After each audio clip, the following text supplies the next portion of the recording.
welcome to the World Affairs Council of Atlanta Members Forum, The Future of Work. I'm Ricky Bevington. It's a pleasure to see a group of wonderful members leading this conversation, experts, and of course, our audience. Hello to all of you. This is my very first Members Forum as president of the council. And so I'm looking forward to seeing all of you work in action. Our moderator today, I should say, our first speaker today is Ramesh Subramaniam, is a global executive with experience in Fortune 500 corporations, management consulting firms, and startups. And he is currently a partner at the consulting firm Consequent.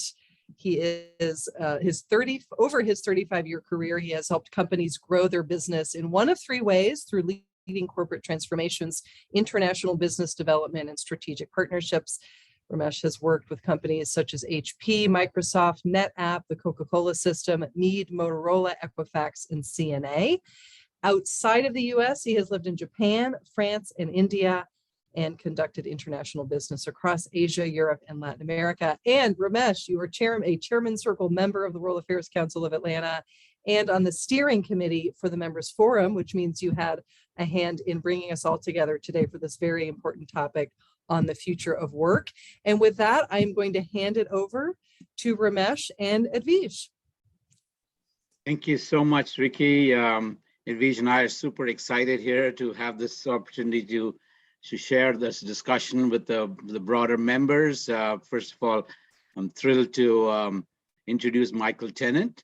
Michael is a founder, writer, and movement builder dedicated to the spreading of tools of empathy and helping people find their purpose. Before founding Curiosity Lab in 2017, Michael was a 15-year media and advertising veteran. Michael and the card game that he created, Actually Curious, has been featured in the New York Times, NBC Today Show, Cosmopolitan, Men's Health, etc. And a few of the organizations that have sort of shed light on Michael's platform and the purpose-driven approach. He has worked with organizations such as NASA, IDEO, Arnold Havas, Miraval, Sage, Robinhood, leading universities, and nonprofit teams. And so we're super thrilled, Michael, to have you here to help elevate the especially important conversation of empathy and this changing future of work. So welcome, Michael. Next, I want to introduce Steve. Steve Zolick is currently the Senior Director of Compensation for Norfolk Southern Corporation.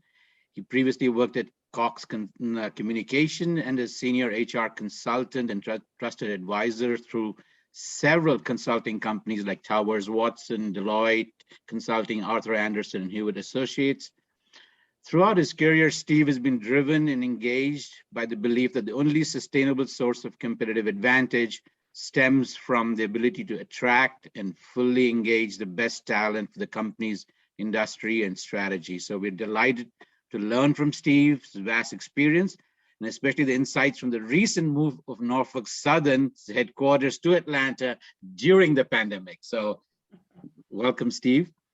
And Sherry is the Chief Human Resource Officer for SeaWorld Parks and Entertainment based in Orlando and Atlanta.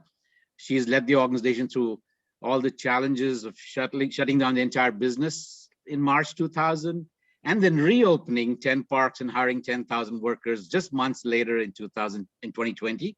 So that challenge of continuing to motivate, attract, and retain key talent to this monumental disruption in this leisure and entertainment industry, which has probably been most disrupted than across all the other industries. Prior to her current role, Sherry was a senior advisor with Cerberus Capital Management, where she worked with various portfolio companies.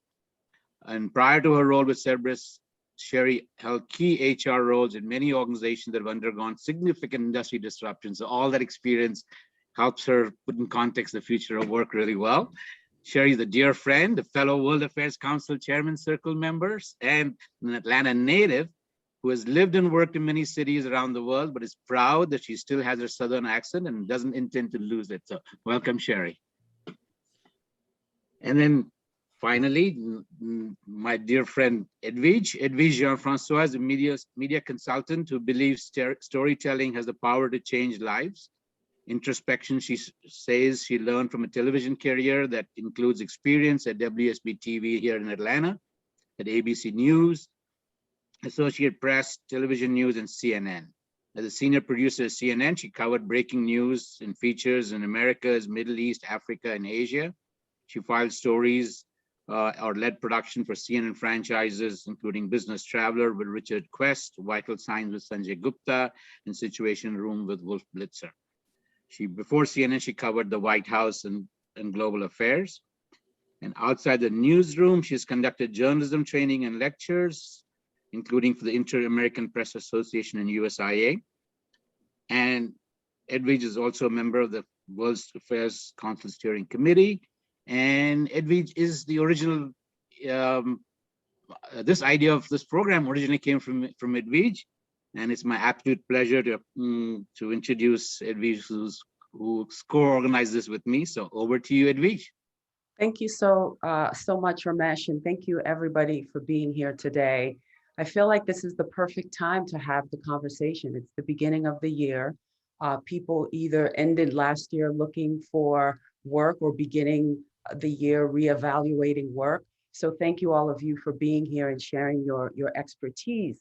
As I been working with Ramesh on this program and thinking about the future of work, and seeing all the headlines, calling it the Great Resignation, the New Industrial Revolution, the Great Reshuffle. We've all seen the headlines. And it occurred to me that this is a time and a space where we needed to bring this conversation and hopefully sort of peel back some of the issues that people have been talking about. And Steve, I want to start with you because I kind of feel like when we think of people looking for a job, the first thing may be better compensation, right? Something is not right. And so I imagine in the space that you're in right now, you're either the most popular guy where everybody's looking to at their compensation package, or the person that still has to keep it in line. So I want you to tell me a little bit about your organization. What's happening now when it comes to the future of work? And specific to your role, what are you finding? Thank you. Norfolk Southern Corporation is one of the 6th largest railroad companies in North America. We just announced yesterday 2021 revenues are of around 11 billion.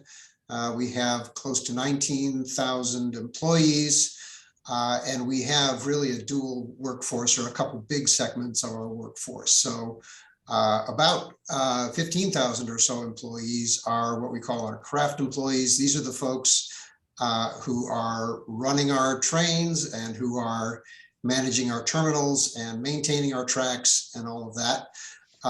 Those folks are obviously on our network, in our field, all over the eastern half of the US primarily. And then we have a workforce of about 3,800 people who really are the management and support folks for that organization. Some of those are in the field as well, managing the field operations, and some of those are headquarters, more office-bound folks. And so the way our workforce has been going during the pandemic, we really have a big contingent of frontline workers, and those folks have been working in masks with as much social distance as they can but they've been keeping our operation running as they always do. The office workforce has been completely virtual for a couple of years since the pandemic started. During that time, we've moved, as Ramesh said, our headquarters from Norfolk, Virginia to Atlanta. We've got a beautiful new building in Midtown Atlanta, and we have not used it yet. We have some folks who are there in our network operations center managing our network. They have to be on site, but everyone else has been virtual. We plan to be back starting in mid-February, and that plan has moved back a couple of times, originally from last September to now. So that's the general look of our workforce and our company right now. And take us inside a little bit, because when we think about the work, the structure, right? There's work, the physical structure, work, the culture, work, the camaraderie. Tell us about some of the physical changes to the workplace with respect to COVID and technology, looking ahead to what the workspace will look like? Right. So, I mean, on our network and in our operations, we really just made a few changes to try to increase that social distance. So in the way that we transport employees, say when they're not operating a train or working on a set of tracks. In our office locations, again, we've been totally virtual. We've built this brand new building, and actually we've had the opportunity during the pandemic to really adapt the way that we built that building. So we put in better filtration. We put in touchless systems. You can now move from your car to your office using your phone without touching any surfaces. And we've actually, our plan has evolved to a permanent hybrid work model. So we will have, once we go into our building, we will have everybody operating some days in the office, maybe 2 days or 3 days in the office. And we're planning ongoing to have people at home a couple or 3 days a week. We found, as a lot of companies have, that having the concentrated head down time at work for a lot, or at home for a lot of people, depending on your home situation, is very good for getting certain kinds of work done. But you still need collaboration time, you still need cooperation, you still need to build relationships and be face to face some of the time. So we're planning for that hybrid work model. Michael, I want to turn to you because I mentioned how everybody is calling this period the Great Reevaluation, the Great Reshuffle. I've also seen it referred to as a new era of humanity, which I think speaks to your work and the space that you operate in. So talk to us about Actually Curious, Curiosity Lab. What is it and how is it part of this great conversation we are having about empathy in the workplace? Thank you for that question, and thank you, everyone. I feel really grateful to be sharing this platform with you all. I'm the founder and CEO of Curiosity Lab, and Curiosity Lab is today a hybrid products, content, and learning and connection experiences company. But when it started in 2017, it was almost, I guess I jumped the shark on the Great Resignation because I left my corporate job as the head of branded content at a top 3 advertising holding company because I was feeling a great disconnect between my values and how I was spending my time on a day-to-day basis. And that coupled with 2 other events, my older brother had a stroke and I could not find the space to deal with the family dynamics around that situation. And then that was in September that year, 2016. In November, we had the election, which was this almost catalytic moment for, if I, in that moment, had these values that I wasn't actually putting my energy and time behind, that was my calling to no longer sit back and wait. So I think it's important because this shift of the younger workforces, future workforces of all generations wanting to see more alignment between their values and their company and how they spent their time has been growing for a while. So we ended up creating a card game called Actually Curious. The model for Curiosity Lab has always been to connect really deeply to your authentic values and to have that drive your decision-making. So in the summer of 2018, we saw an opportunity after evaluating our values with a team of mostly young millennial interns. We came up with the ambition to try to fight divisiveness in this country. And we came up with a tactic, which was a card game, which was almost just like a thought leadership thing that we made to help pay it forward. And like the way it works is there are 4 colors that increase in intimacy from blue, where the eyes are closed, up to pink, where the eyes are wide open. And essentially what we didn't realize in 2018 is that our values led us to a tool that gamified trust building, gamified lowering your ego, gamified confronting difficult emotions, so you can almost practice that for all kinds of change. And it sort of hit a moment in culture during the pandemic on Memorial Day. I actually wrote an essay about how to experience emotions in your body and use those cues to make better sense of what's happening to you so that you can stay grounded in the moment. And that essay started to hit virality the next morning when we all learned, the world learned about the death of George Floyd. So Go ahead. yeah, please. When you mentioned, George Floyd in terms of being a pivotal point that sort of raised the consciousness about empathy.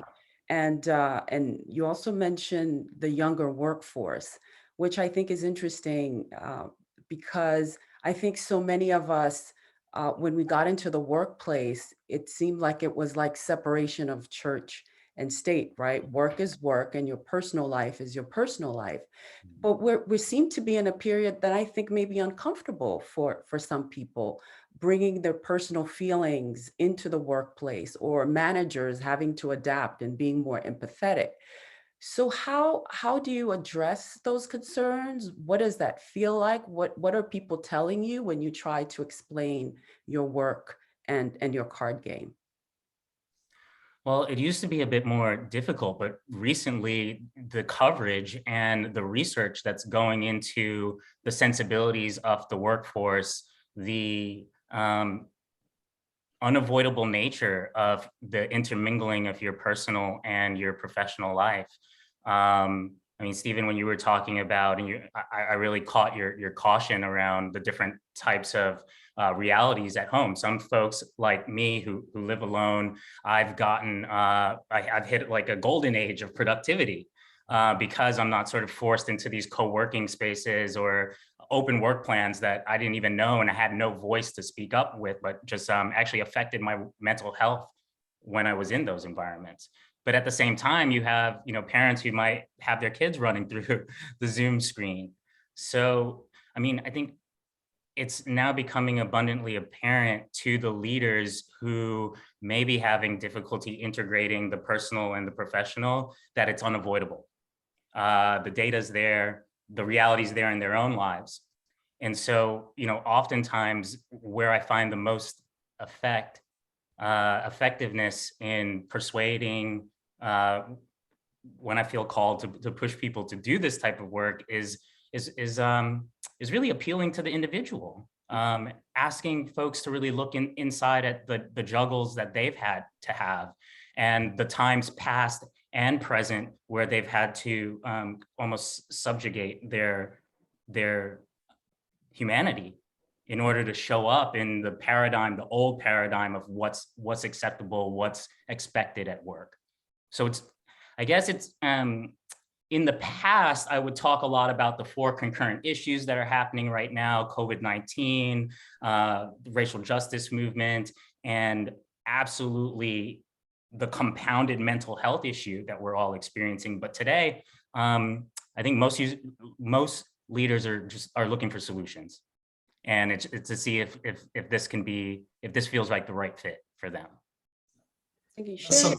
Go ahead, Steve. Go ahead. I was just going to say that, Michael, I think that's something that, in a weird way, the pandemic has actually helped us with, right? Because a lot of us have been conducting business this way through Zoom and other video means, and I think naturally we put on less of a costume to do this, right? A lot of people just dress in whatever they're dressed in normally.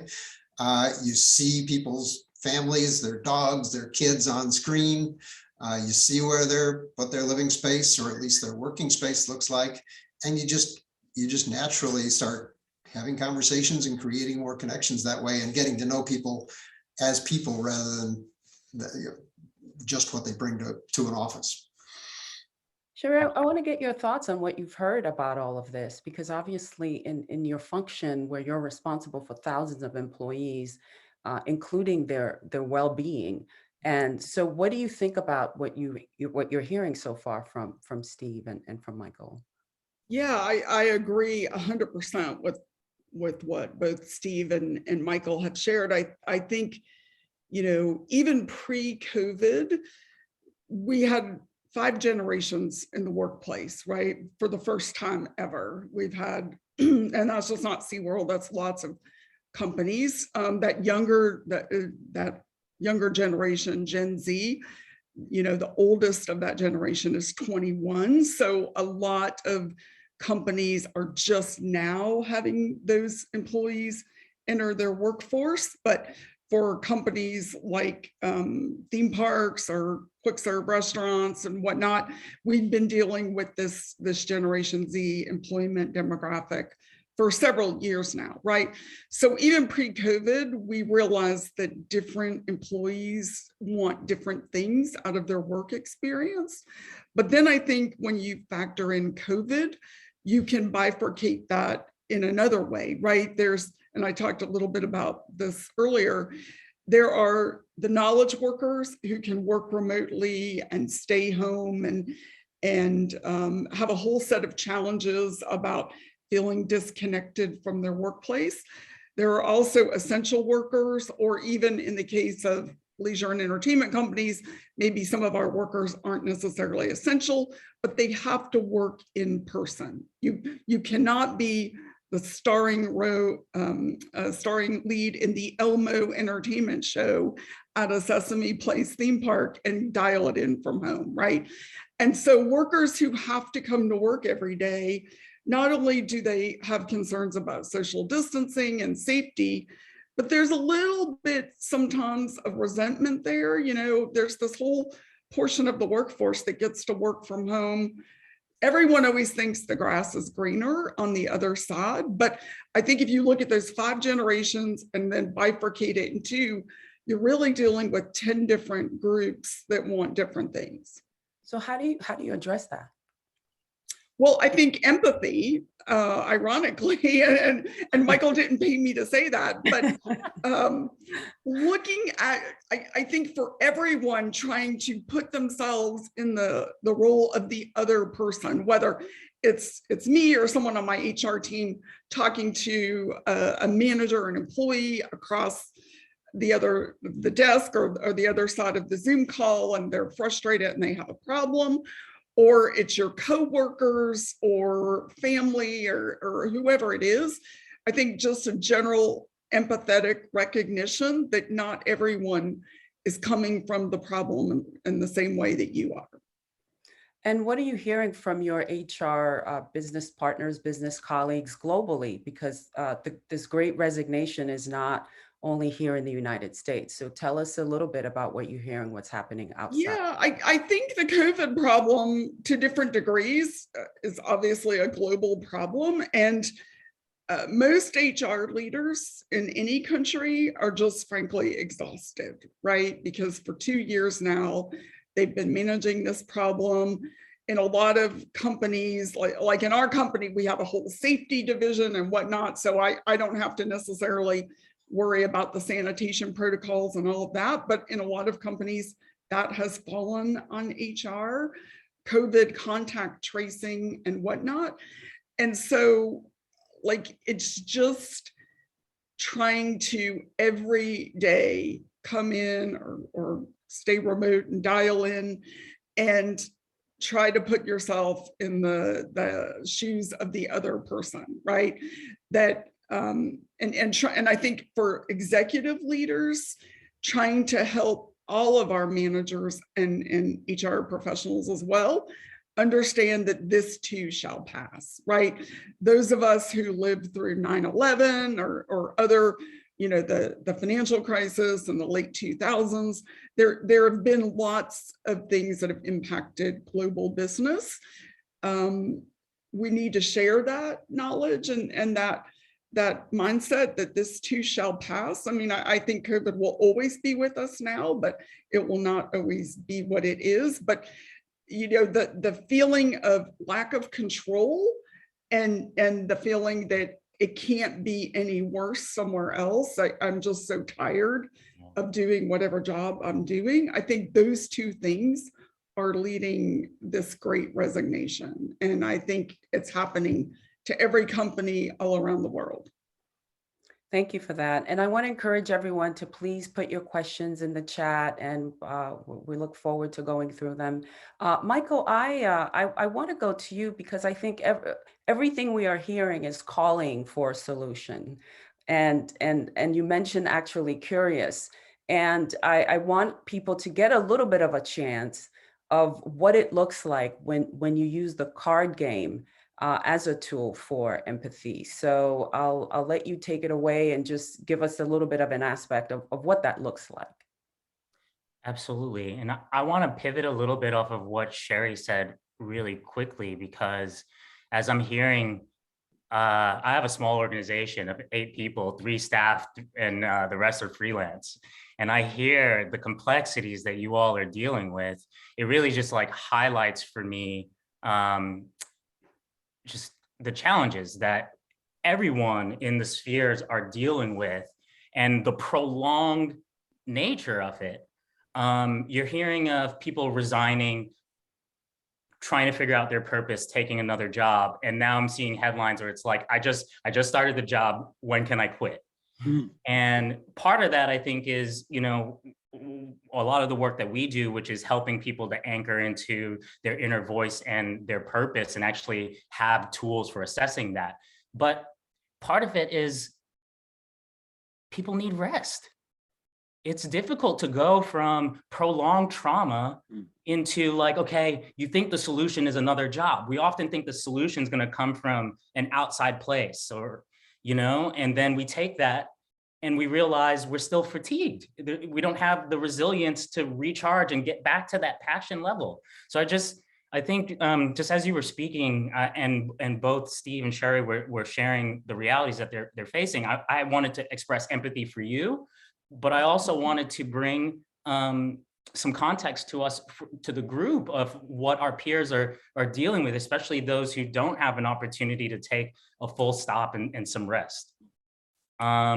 So as far as actually curious, you know, well, in 2019, I was forced to take a full stop and a rest. My brother, who had a stroke in 2016, he passed away in July of 2019.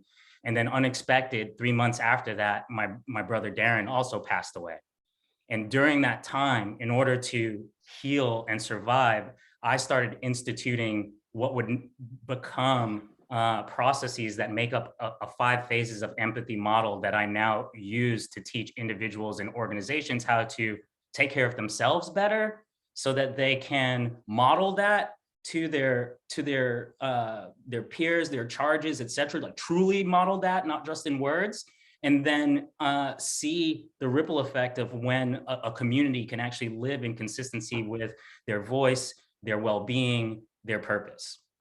So that's just I wanted to share just a little context. And as I mentioned earlier, the card game increases in intimacy from a lighter level up. And to demo it, I pulled some cards from the lightest level to start. And so Ramesh, you're going to help me demo this first question? Okay. Sure, absolutely delighted to do that, Michael. All right, so I pulled an example of a reflective question that allows us to go inward and think about, you know, what's important to us. And a lot of the prompts do that. So Ramesh, your question will be, I wish I could share blank with humankind. It's a great question. I think, you know, from my perspective, I think I wish I could share with humankind the importance of listening to each other, understanding each other, and just being open to each other. I mean, you know, my experiences having sort of lived in different parts of the world, across different cultures, I think so much is when people have preconceived notions, whether it's myself or anybody else, and you just because, you know, you've seen one thing and you sort of extrapolate from there. So I think if I could share that one thing to everybody, would be to say, you know, be open to every individual on an individual basis. And that'd be my thought. Awesome. That's a beautiful response. And what I heard you say was, if you could share anything, that open-mindedness. And I also heard you say that your experience traveling into different cultures and having to push yourself outside of your comfort zone probably helped expand your ability to live that way. Does that Yeah, sound that right? sounds fair, I think. And the other thing that's, it's interesting, I think, having grown up even in India, grew up in different states, and each state in India is like a different culture. So it's like each state is like being a different country in Europe. And so my father having moved every 3 years, I ended up having to move. And for him, it didn't change because his work continued in English. But I had to, learn the new culture and adapt. And so that constantly learning and sort of has taught me, and that experience has sort of shown me the power of being open to other experiences. And I wish everybody had that, opportunity to think about things in an open way. Amazing. So as you can see in that response, we not only got a sense of a value that's deeply important to Ramesh, but we got a snapshot of different moments throughout his life that helped to cement that value within him. And so in the first 2 phases of the 5 phases of empathy, we help individuals to be secure in their willingness to open up and let go of that veil in corporate settings. We gamify that sharing. And then in phase 2, we help people to bring specific definition to those values and that purpose that drives them. Phases 3 through 5 start to look more outward. Now that you have that anchoring in your own inner knowing, how do we apply that to the different circles, our loved ones, our coworkers? How do we apply that with consistency? And eventually, through living in that way, in consistency with your purpose, we start to actually attract with ease. So I would love to take us into another question, and Sherry and Steve, will you guys join me in this next round? Sure. All right. Okay, I will warn you that we're going up a level to green.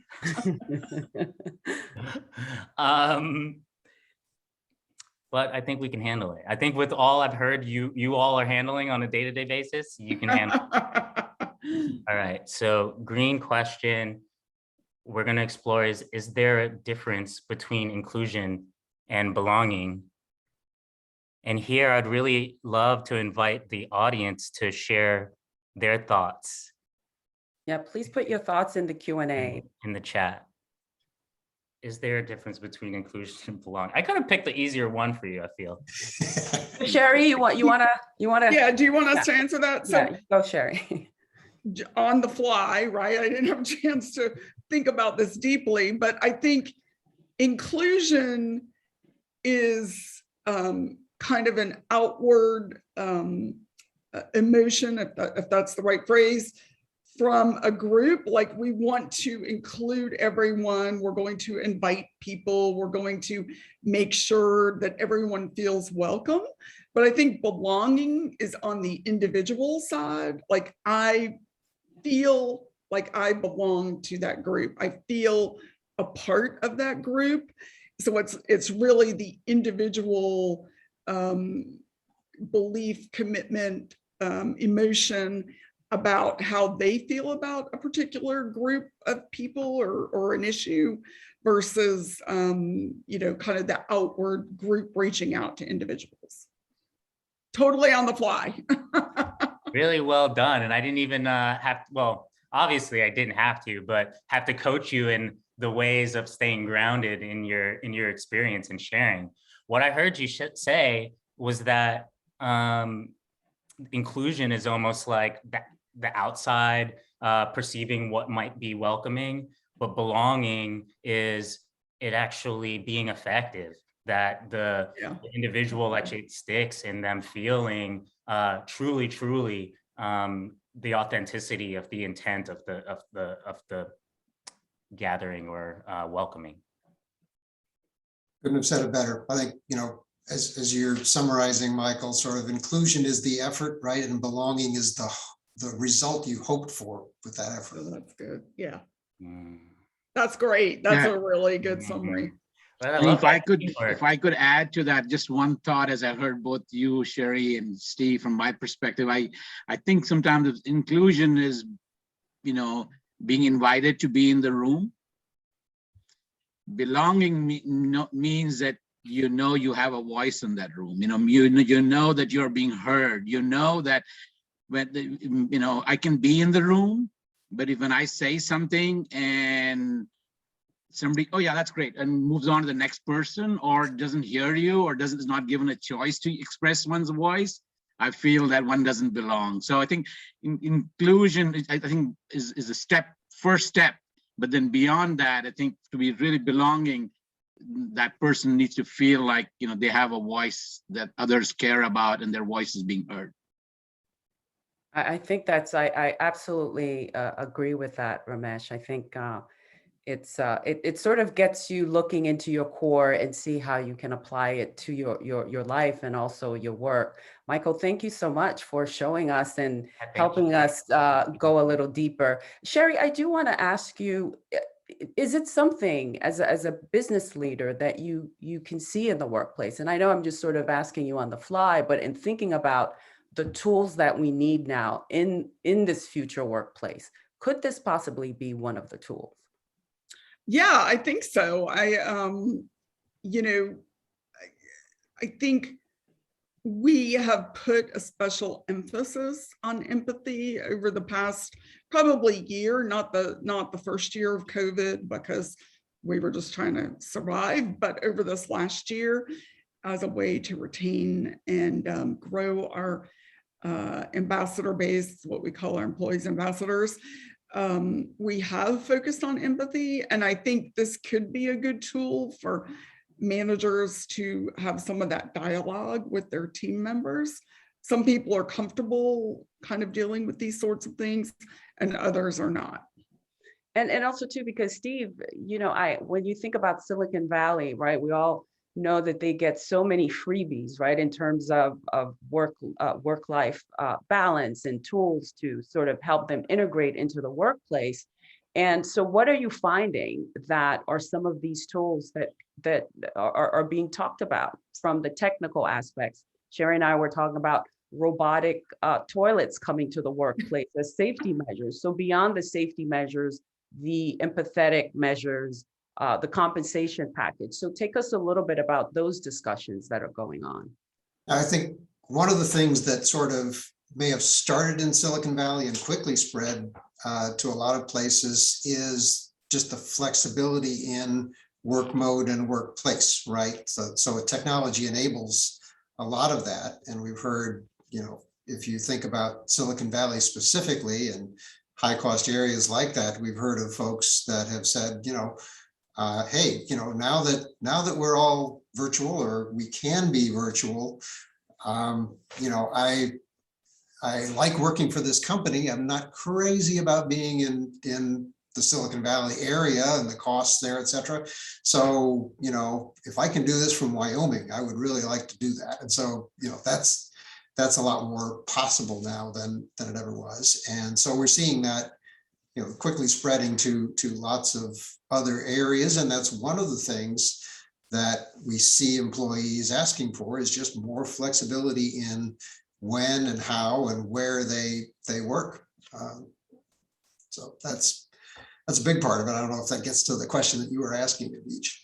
No, I mean, I think so, because I everything that I've seen, that I'm looking at in some of the surveys and the studies, and 65% of people last year were looking for a job coming into this new year. Right. And so I'm wondering, is this a slow shift, or is this a time to sort of reset the button entirely? And how will technology interplay? And I bring that up because I've done a lot of coverage on Africa, and one of the things that we would often talk about is how certain parts of the continent have sort of leapfrogged, not even having a landline and going straight to the cell phone and mobile banking, et cetera. Mm-hmm. And so what is the technology that you think might be applied? I was reading that, for example, Google has just hired someone whose responsibility is to look at the future of work and look at technology. And I know you don't work necessarily in those divisions, but part of the conversation surrounding that. Edwin, could I just one thought from a technology perspective, just to piggyback on the question you asked? There are two things that I've recently heard that seem very interesting. One, a friend of mine, the chief people officer at Coca-Cola, and she said that they're using technology with this change that's happened with future of work, of thinking about doing things globally in a more asynchronous way. So for example, it used to be that, you got somebody in the US and somebody in Europe and somebody in Asia, and you wanted to collaborate, and you'd find a time that is the least bad for everybody. And so, you find a neutral time zone, and they find that causes a degree of compromise. And so they're starting to think about doing more asynchronously. So, Steve does his work, and then whenever Steve's done, Michael can join in, and whenever Edwin can join. So and then that could be in different time zones. So that's one thinking that I'm seeing where technology is helping enable that kind of future of work. And the second one that's very interesting, when Satya Nadella talked about Microsoft, that in the future of work, he's finding that the strong ties are going well in the last year or so. But the weak ties, when you use the conversation that used to happen in the water cooler, and the conversation that used to happen in the elevator, the conversation that used to happen in walking to work, that has gone down. And so the people that we don't work with closely has gone down. But they're using technology so that when somebody's now in a Zoom and somebody's chatting, the CEO can see that chat and then reach out to that person and connect with them. So now technology is helping with some of those weak ties. So to your point about technology, Edwin, I think there are some very interesting ways that technology is helping, though it can't solve everything.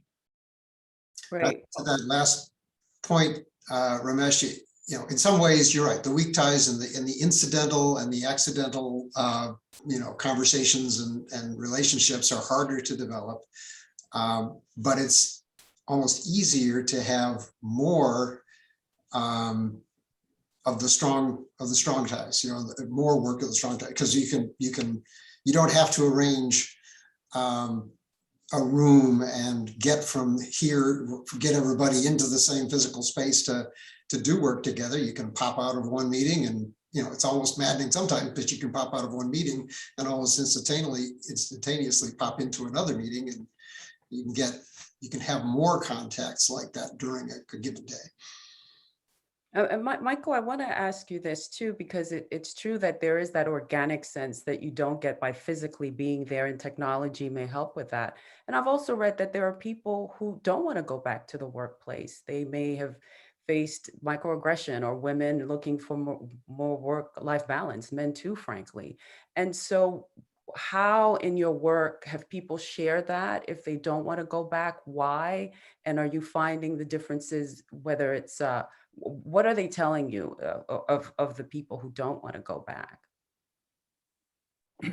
Well, I thought Sherry's example of the 10 different kind of almost categories that you're trying to calibrate and trying to find a solution that solves for all, it's almost impossible. And I think this is one of the byproducts.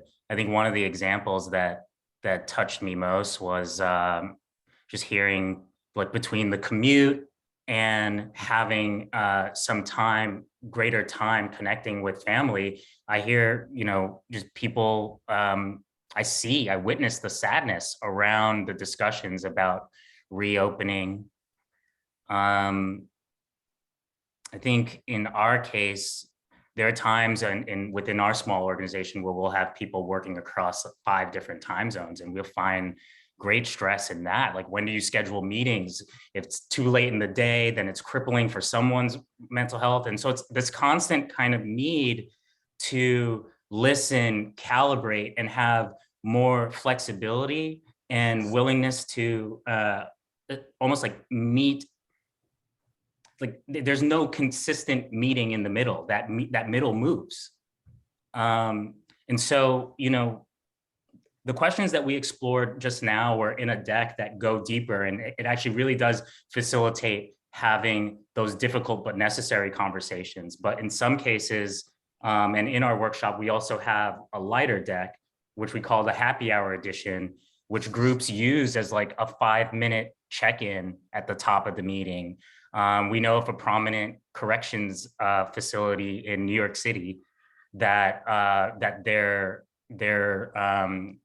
corrections officers use this game as an icebreaker, just to have a little bit of humanity, a little bit of levity, a little bit of connection, that goes beyond the trivialities, like what was the score of the game, what was the weather.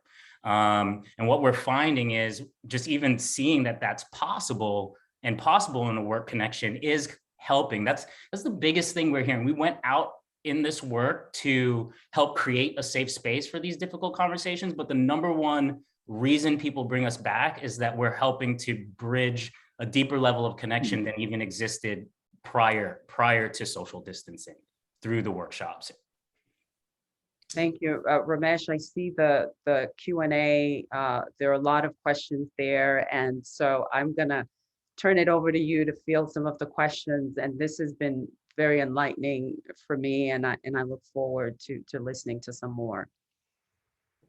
Oh, thank you, Edwin. This is a great conversation, and you know, the one of the things with members forum that makes it very interesting is that I don't have to be the one that's sort of fielding the question. So all of you members, if you have a question, if you go to the reactions in Zoom at the bottom, and then there is a thing called raise hand. If you would just click on that, then what I would do is I'll ask you to ask the question directly off the panel. You can unmute yourself and make sure if you want, make your videos on, and then you can ask the question. So I will, Mary, I see you're on. If you would please ask the question. Hi, Mary. Hi, thank you, everybody. I'm actually working with a client right now, and these are issues. With these changes, what are you seeing and what is your experience with the changes in the workspace itself? Some people want to come in, some people never want to come in, and we're stuck at a point where we have to renegotiate contracts, but we have to project forward, and most leases, of course, are not for 1 year. So we're trying to project where we're going to be 5 years out. And then just a few minutes ago in the news, you hear there's another variant. Give me your insight and what strategy are you using in these long-term contracts that involve bringing people into a building? Maybe I can speak a little bit to our building. Again, we are the physical space that we're working on. I mean, we had the good fortune, I guess, of at least building out the inside and finishing this building during the pandemic, so we could take some of that into account. And I think a lot of what we did, big picture, and I wasn't responsible for doing this, I'm observing it, was really aimed at creating a sense of better safety for people, right? Because I think that's been the apprehension for a lot of folks to going back to work. Some of it is certainly, I have to commute again and I have to dress up again and that type of thing. But some of it is just apprehension about what the future is going to be like. Am I going to be safe? Are my family members going to be safe? So I think doing as much as you can to create those types of safety measures in a workspace is important. I read a while ago that sort of in the real estate world, the newer buildings with the higher technology in terms of filtration systems and et cetera are, the gap between the new and the older buildings in terms of rents is increasing quite a bit. In terms of, I think we're creating, again, a little bit of additional social distance, if you will, with the hybrid work model. I don't think we've distanced people's workspaces any more than they might otherwise have been, but we're going to have quite a few less people in the building at any given time. And so hopefully that will allow more space, more social distance. Anything you want to add, Sherry or Michael? Yeah, I would say somewhat similar to Steve. 6 months prior to COVID, we had just moved into a brand new office building, which we owned. And it was very custom designed for integration and communication. And we built these little, nodes and pods where everybody sits together. Well, obviously during COVID, you want some social distancing, right? So we too have gone through, and this is obviously in our corporate environment, not in our theme parks, but we've decided certain jobs can always work remote. And so therefore, we're going to have about a third to a half less people in the office. And now we're starting to reconfigure the space to spread people out and kind of get rid of the, sitting on top of each other, working together concept. Got it. Thank you. Amanda, if you want to unmute yourself and ask the question. Hi. Sure. Hi, everybody. Thank you for doing this program. This is great. It's fascinating. So I just wanted to get your reactions to New York Mayor Eric Adams has said, we cannot run this city from our couches. We cannot do this from home. And he says he's back. He wants New York back. And he wants everybody back in the city and back to work. There are obviously some economic imperatives there for New York City, but it's an example of a global city. So how do you balance that? And what are the potential political ramifications? I think maybe it goes back to Michael's great mission is empathy, right? It's understanding different parts of the workforce, different groupings or segments of your employees, and what are their needs, how can you accommodate those needs, and how does work really need to happen?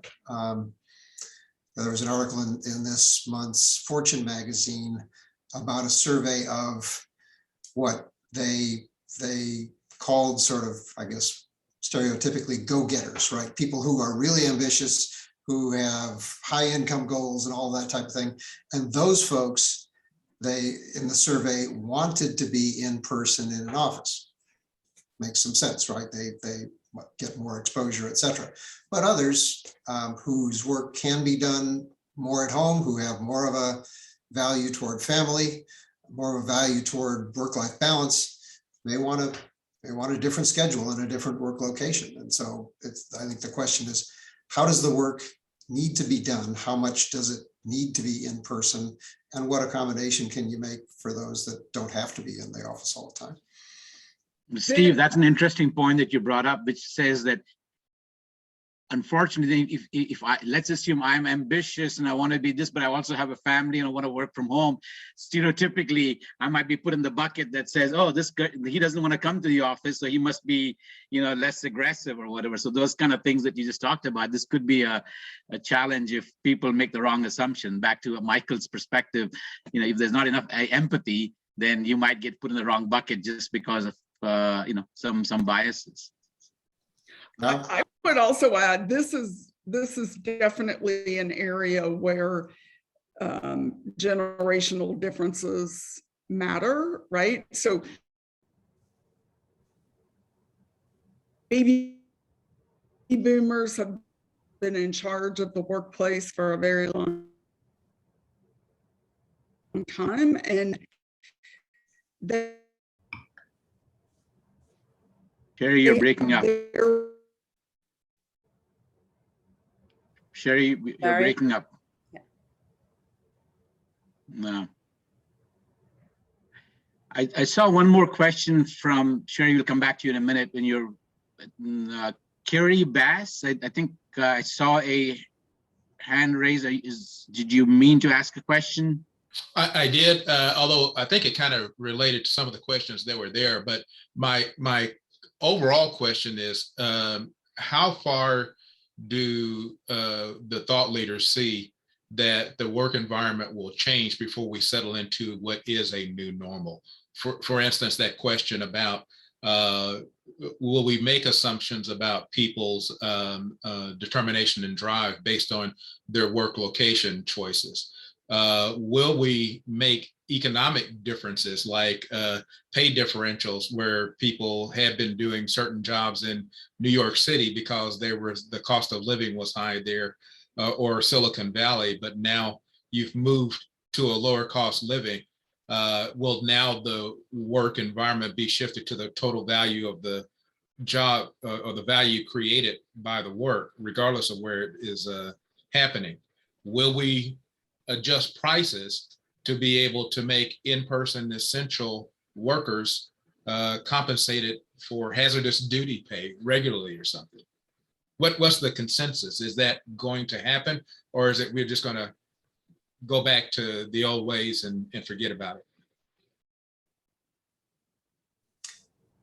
Yeah, Sherry, do you have, are you back, Sherry? Steve, you want to? Yeah, I mean, there are several different interesting questions in there. As a pay guy, maybe I'll tackle the pay question. And that's, if you used to pay someone, a premium wage for working in Silicon Valley or New York City, and they now can and want to work elsewhere, do you change their pay? And organizations started struggling with that early on in the pandemic. And some did start to change pay levels for those workers who went elsewhere. But then I think we layered on the increased competition for people and for workers, right? With all of the dislocation going on. And so I think we're seeing less of that now. I think over time we may move to more of a sort of national wage for more, or national pay level for more types of jobs, with perhaps some premiums if a position needs to be in New York City or Silicon Valley.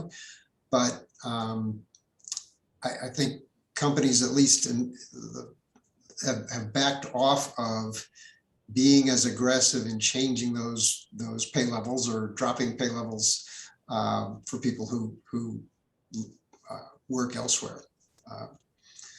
One thing that I'm a big fan of a guy named Daniel Kahneman. He's a psychologist, economist, and he did some studies and really verified that people are affected twice as much by loss as they are by gain. And so taking someone's pay down is something you have to think about very hard before you do it. Sherry, a quick minute to you to wrap up. I know you were saying something earlier that we lost you then. If you want a minute. Sorry, I had some technical issues on my end. Yeah, I don't know how much you guys heard what I was saying, but baby boomers have typically been the group that has been in power in most C-suites over the past, 20 something years. And they very much grew up coming to the office every day, right? So they're comfortable with that. They like that. Even in a pre-COVID world, I think you see that the other generations, the younger generations, are not so keen on that, right? They're at the age where they're having families and have a lot of time commitments. And, I think one thing COVID did was it kind of blew up that whole old paradigm of you have to go to the office. And so now we see a lot, and this is where empathy can be so important, right? We see a lot of those baby boomer CEOs saying, well, and I have one of them saying, people have to come back to the office.